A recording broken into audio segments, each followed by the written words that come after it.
जी student अस्सलाम वालेकुम। उम्मीद करती हूँ बेटा आप सब ठीक होंगे।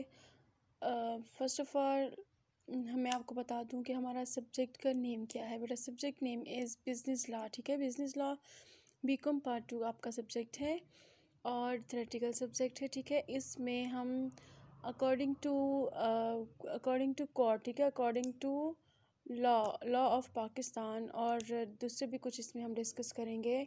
लीगली जो हम कॉन्ट्रैक्ट्स करते हैं बिज़नेस के, उसके बारे में हम डिस्कस करेंगे। ठीक है, और कॉन्ट्रैक्ट्स पढ़ेंगे और आगे से उनके सेक्शंस देखेंगे कि अगर कोई बिज़नेस है तो उसके कॉन्ट्रैक्ट्स किस किस किस्म के हो सकते हैं और उसको किस किस सेक्शन के अकॉर्डिंग हम लोगों ने सॉल्व करना है। ठीक है, कि उसको किस तरह से इन्फोर्स करना है। जी, let's start with the name of Allah. बिस्मिल्लाहिर्रहमानिर्रहीम। क्वेश्चन नंबर 1 है आपका कॉन्ट्रैक्ट एक्ट 1872। ठीक है, contract act 1872, it's a first question. Definition of contract. Definition of contract बेटा कहते हैं कि contract is an agreement between two और more persons creating rights and duties between them and which is enforceable by law. क्या मतलब है इसका? कहते हैं कि कॉन्ट्रैक्ट जो है वो एक एग्रीमेंट होता है दो या दो से ज़्यादा लोगों के दरमियान, और इसमें क्या होता है, लोगों को उनके राइट्स और उनकी ड्यूटीज़ बताई जाती हैं। ठीक है, विच is enforceable by law. Law की तरफ से लीगली उनको इस चीज़ पे फोर्स किया जाता है कि आपने इसे फॉलो करना है।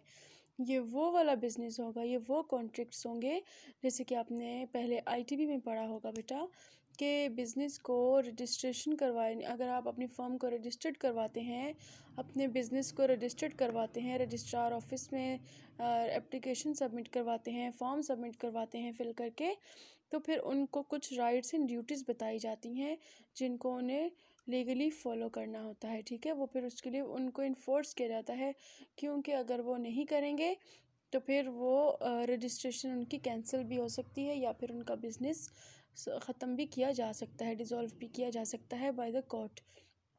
Okay, now the next point is कहते हैं कि Pollock defines contract as every agreement and promise enforceable at law is a contract.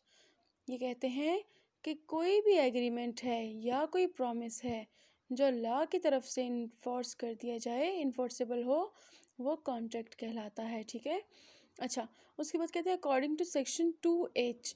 2H में वो क्या कहते हैं, of the contract act is an agreement enforceable by law is a contract. ठीक है, लॉ की तरफ से कोई भी एग्रीमेंट अगर इन्फोर्सेबल हो तो वो कॉन्ट्रैक्ट कहलाएगा। ये हमारे पास 3 डेफिनेशंस आ गई हैं। ठीक है, जिसमें से ये 2 आप लोगों ने मस्ट प्रिपेयर करनी है। अब कहते हैं following from the above definition it is clear that the contract consist of 2 elements. The first one is an agreement and the second one is the agreement should be enforceable by law. ठीक है, एक तो agreement होना चाहिए and second one is agreement law की तरफ से enforced होना चाहिए। ओके, हम सबसे पहले देख लेते हैं फर्स्ट इज एग्रीमेंट। एग्रीमेंट क्या है बेटा? कहते हैं कि अकॉर्डिंग टू सेक्शन 2E, आप ये देखें, आप जैसे एक क्वेश्चन सॉल्व करते हैं ना, तो उसमें एक मेन क्वेश्चन होता है, क्वेश्चन के आगे से हेडिंग्स होती हैं और कई बार हेडिंग्स की भी सब हेडिंग्स होती हैं।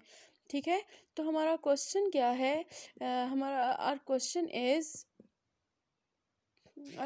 Is contract act 1872।